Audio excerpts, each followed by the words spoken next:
this video, we're going to cover section 7.1, Trig Identities. And in this first one, we're not actually going to learn any new identities, but we're going to try to prove other identities using identities that we already know. Okay. And we'll go through which ones those are. I guess let's start that right now. So we have our reciprocal identities that you're looking at here. And essentially all these are is every of the six trig functions that we work with, well, they're a reciprocal of one of the other six. Okay.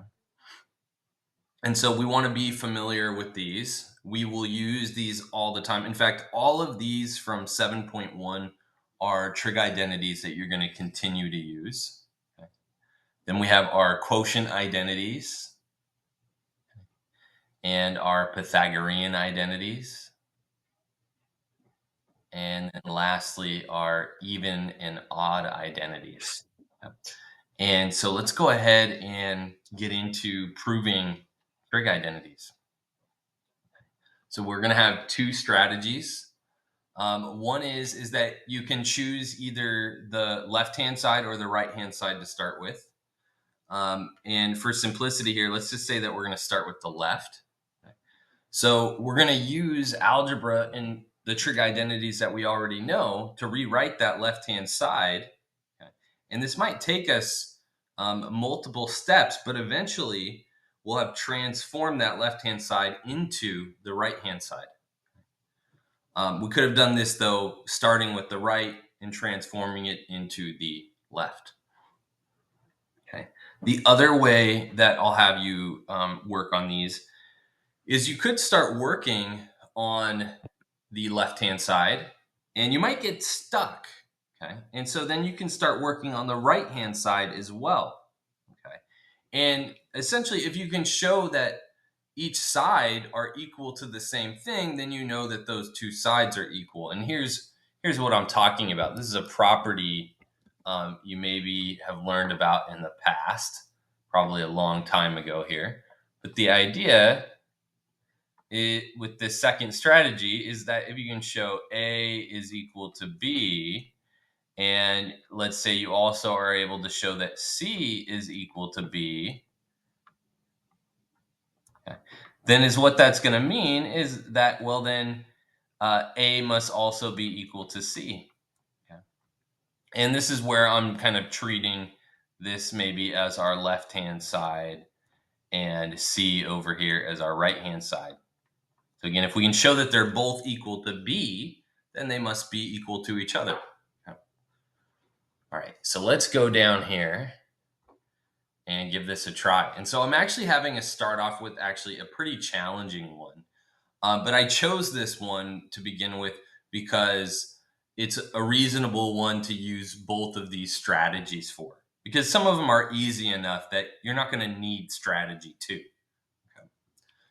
All right, so first of all, I usually try to start with the more challenging looking side. Okay.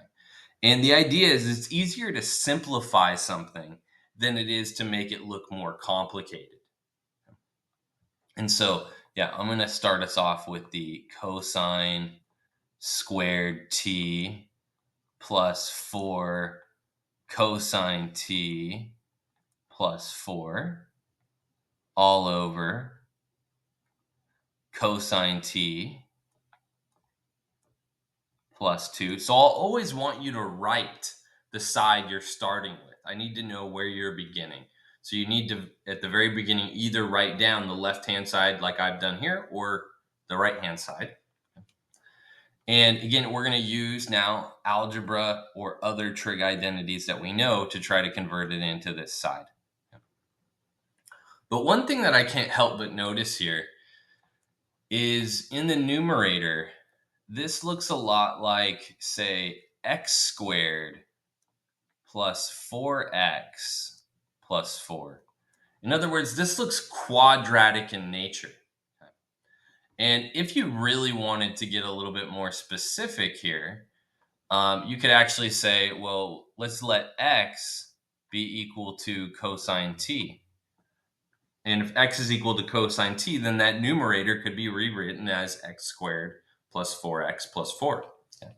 And if we factor that, well, then that's going to give us what? X plus 2 squared. This is actually a perfect square. Okay. Well, again, remember x was equal to cosine t. So in my numerator up there,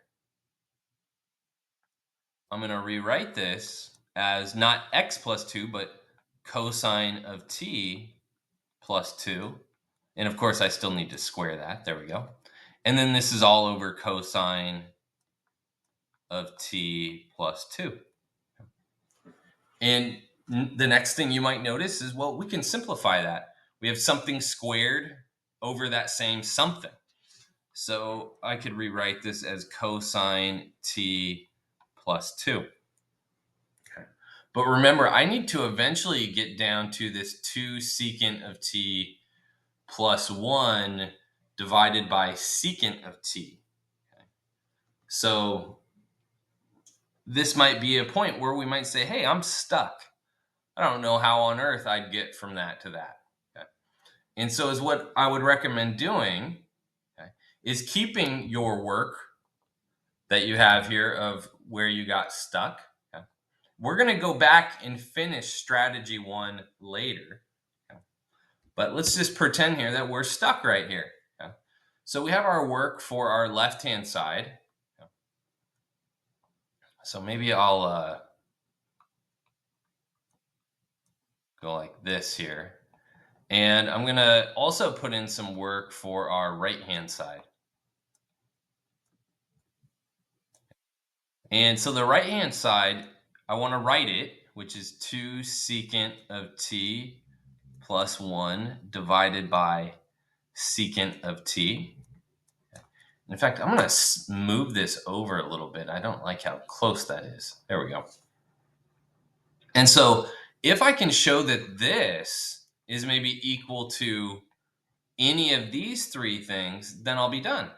Okay? I'll know that the left-hand side and right-hand side are the same. So if we keep going here, well, the only thing we really know about secant is that it's 1 over cosine. Okay? So I could maybe rewrite that 2 times 1 over cosine of t plus 1 all over 1 over cosine of t. Okay. All right, well, that still doesn't look like anything over here. But the question is, well, what maybe could we do further with this? Like, we normally don't like to have fractions within fractions. So there is a way that we could kind of fix this problem. We could actually multiply the numerator and the denominator by cosine of t. Okay. So note, because I'm multiplying the numerator and denominator by cosine of t here, okay, I'm really just multiplying by 1. And multiplying by 1 means I'm not changing what this thing is equal to. So it's going to look different, but it's going to be equal to the same thing. Okay. And so when we do this, here we go. I have my 2 times 1 over cosine t and then times cosine t. Well, the 1 over cosine t and cosine t are going to cancel. So I'll just have 2 left from this product here. That's it. Okay. Next, I want to do cosine of t times the 1. So it's going to give me a plus cosine t. And then in the denominator here, you might notice that the cosine t and the 1 over cosine t, when I multiply those will just cancel and give me 1. And so I get 2 plus cosine t. Okay. So we are done here. We have shown that the left-hand side and the right-hand side are both equal to cosine t plus 2. Okay. And if you want to get really specific here, you could also note that, yeah, this is addition here. I can reorder my addition. Okay, but yeah, we have left and right hand side equal to the same thing, so they must be equal. Okay. So I'd allow you to stop right there.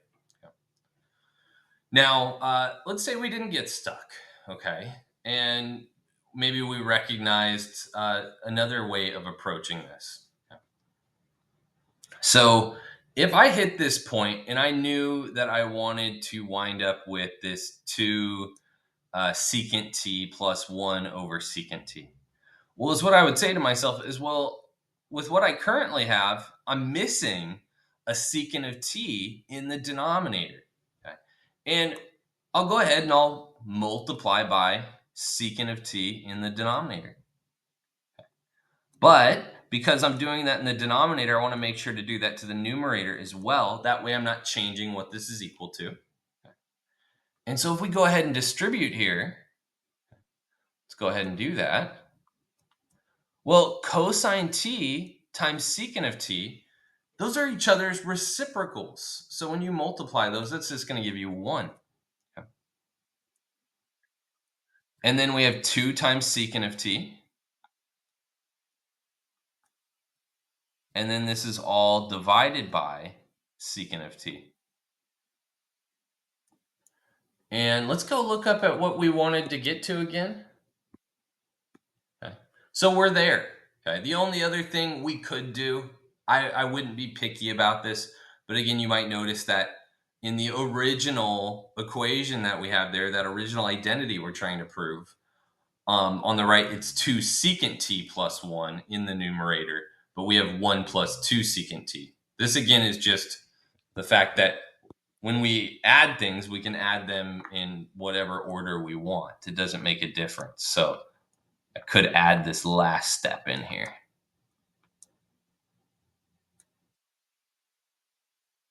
Yeah. Okay. So these would be 2 ways that we could approach this question here. Okay. Or these are the 2 ways that I'm going to want you to approach these types of questions. Okay. There technically is another way we could go about this, but really is what I want you doing on these is I want you using strategy 1. Okay. I want strategy 2 to be the backup plan. Okay. Because is what I really want you to do on these is I want you to practice simplifying trig functions. Okay. So I want you to think about, even though this said to verify this, I want you to think about it as we simplified that cosine squared t plus 4 cosine t plus 4 divided by cosine t plus 2. We simplified that down to 2 secant t plus 1 divided by secant of t. Because simplifying these things is going to help us a lot later on. Things that we can make more simple are going to be easier to work with. All right, so here we have another one. Okay. And again, even though the directions are verify the trig identity, if we look at this, this is a simplification problem. I want to turn cotangent x times secant of x times sine of x into 1. Okay. They're telling me that this is equal and I need to show it. So I like to start with the more complicated side. It's easier to simplify things than it is to make them more complicated. So there's my left-hand side. My first step is just writing down one of the 2 sides. Okay.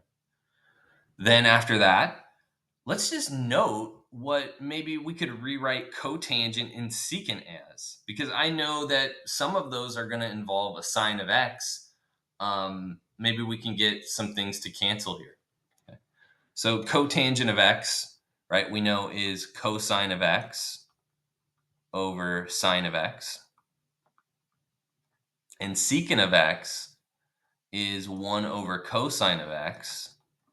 And then sine of x, I'll just leave as sine of x. Okay. And this was actually a really quick identity. Okay.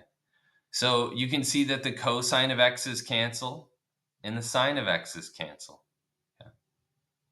And if that wasn't clear, that those maybe cancel right off the bat, you could multiply these all together. And you'll see that you have a single cosine of x on the top, a single sine of x on the bottom.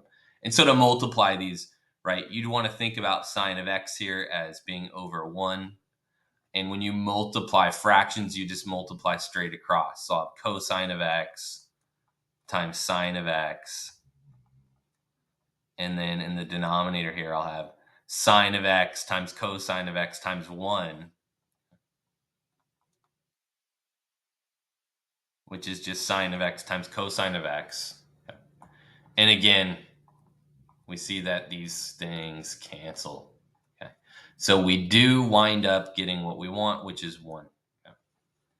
But do again notice the format here. I'm starting with one of the sides. I'm using algebra and trig identities that we already know to simplify down to the other side. So every time we do one of these, the first line should be one of the sides, the last line should be the other side. All right, let's try another one. Okay. So again, this one also looks like a simplification one. One side's way more complicated than the other. Okay, so I'm going to start with that more complicated one.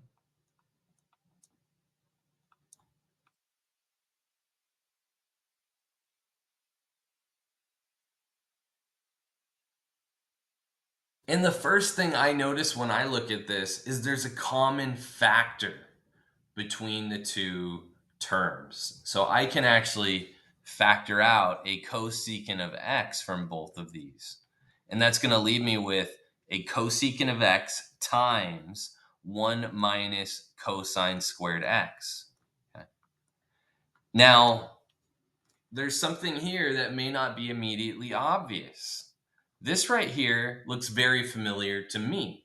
Okay. I hope in the near future this will look very familiar to you. Okay. So this actually comes from, or is what we're going to use, is our one of our Pythagorean identities. Okay. And if I solve this thing up here for sine squared, then is what I get is I get sine squared theta is equal to 1 minus cosine squared theta. So if you see a 1 minus sine squared or a 1 minus cosine squared, chances are you're going to be able to use your Pythagorean identity. Yeah. And so is what I'm trying to get at here is I'm going to rewrite that thing that's in the parentheses. I'm going to rewrite it as a sine squared x.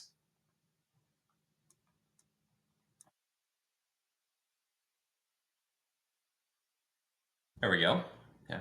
And now the next thing I could do is, well, I know that cosecant of x here is 1 over sine of x. And so I'll go ahead and I'll rewrite that 1 over sine of x. And then times sine squared of x. And then now looking at these, okay, you could multiply them. Okay, you might already see how they simplify, but just in case you don't, let's rewrite this as over 1. And if we multiply those, we get sine squared x over sine of x. Okay. So this will simplify to just sine of x. And again, note we started with one side and we ended with the other. So we got there just again using trig identities we already knew and algebra. And so we have verified this identity, but again, I'd like you to think about it more as we simplified that more complicated side into the less complicated one. All right, here's another one. And it seems to follow that same format. We got one complicated side, one side not so complicated. And feel free at this point, to, if you want to try this one, pause the video and see if you can verify this identity. I'm going to personally start with the left-hand side here.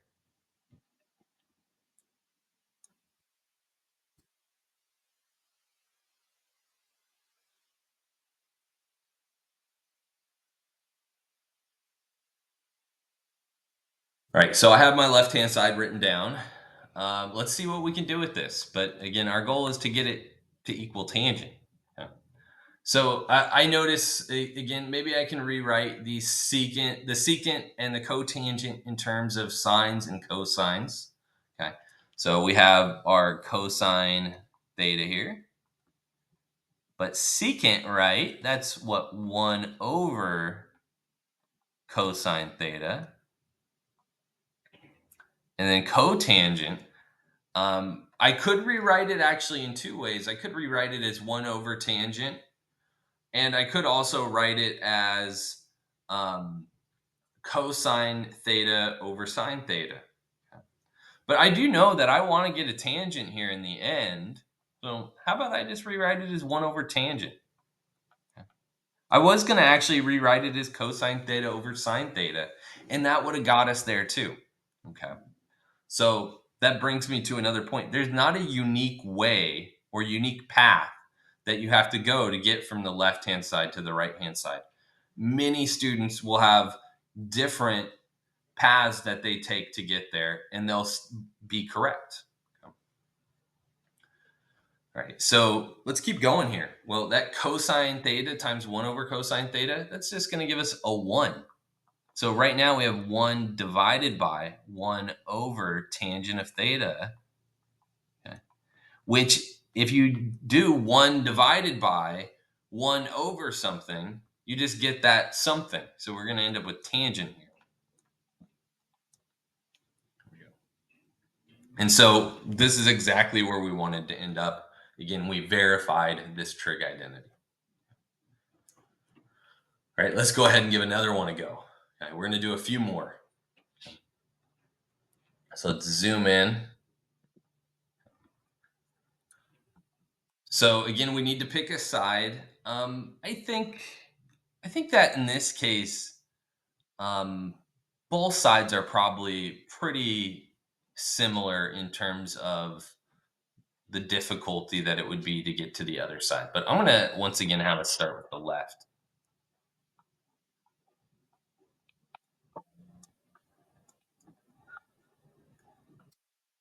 All right. And is what I want you to notice is that to go from the left to the right here, we need to go from one thing to two things. Okay. And one way we could do that here is we could actually split up the numerator. We could write this as 1 over cosine theta minus sine theta over cosine theta. Okay. And this might not feel like it's an okay move, but let's pay close attention here. You'll notice that the denominator is the same for each one of these. So if I were to subtract these two fractions, um, I don't need to get a common denominator. And I would end up with 1 minus sine theta divided by cosine theta, just like we see here. Okay. So this will be a common technique that we'll use to verify these trig identities, is splitting up the numerator like that. Okay. But it is always a good idea to double check that once you have split it up, make sure that it does give you back what you started, because there are ways that you can break it up that might not work out so well. For instance, if down here was the 1 minus sine theta and the cosine theta was on top, we wouldn't have been able to do this. Okay.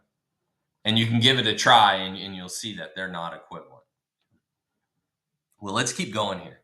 So the next thing that we could do is we know, well, 1 over cosine theta, well, that's secant of theta. Okay. And sine theta over cosine theta, well, that's tangent of theta. So we're actually already done. Okay. I would prefer, if when you do write your work here, that um, you kind of write it vertically one step at a time like this here. I did have it not written that way. I won't be actually picky about that. I'm just saying I'd prefer to see it this way. Yeah. Let's give another one a try. I think I have two more here for us. Yeah. So again, we'll start off with the left-hand side. It looks more complicated.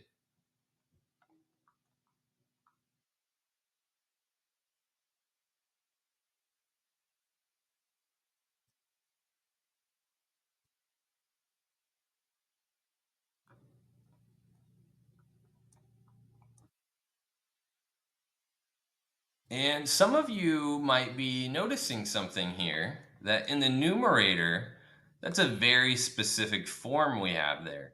That reminds me a lot of this form right here. A squared minus b squared is equal to a plus b times a minus b. Okay, this is a difference of squares is what we call this. Okay. And so is what this means then is, well, our A is tangent, our B is cotangent, and I can factor this. Okay. So if I want to factor this is going to look like a tangent of x plus cotangent of x times tangent of x minus cotangent of x. And then I just want to divide that by the tangent of x plus cotangent of x. Okay. And notice that this factor up here, tangent of x plus cotangent of x, is also a factor down here in the denominator, meaning we could cancel those, and I could rewrite this as just tangent of x minus cotangent of x. And so, just with the little factoring, that one went pretty quick too. So it's still looking like kind of that first one, maybe the hardest one in here. Let's go give this very last one a look. So I'm seeing these kind of even powers here. It's kind of making me think maybe there's some factoring we're going to be able to use. Maybe we'll be able to use a Pythagorean identity. Um, but yeah, I can't help but look at this and think about a difference of squares again. Okay. Um, this time, maybe I'll kind of write out what I'm thinking over here with A's and B's again. So we're starting off with this. Okay. Which is really, again, it is a difference of squares. I could rewrite this as a squared plus b squared times a squared minus b squared. Okay. And if you're not sure how I got to that step, the intermediate step here would have looked like this.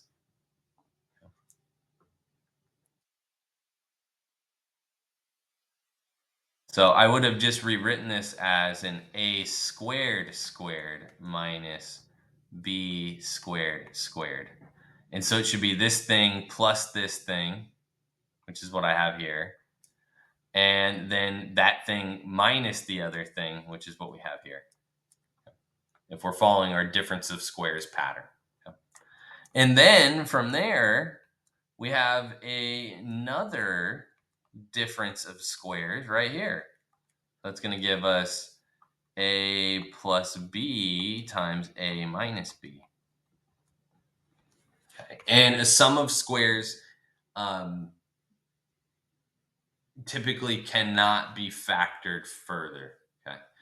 Um, Usually it's going to involve complex numbers if we want to factor. Okay. And so we're not going to be able to factor it is what we're going to say here. So I'm going to kind of do this with this over here. I'm going to start off by actually writing the side itself.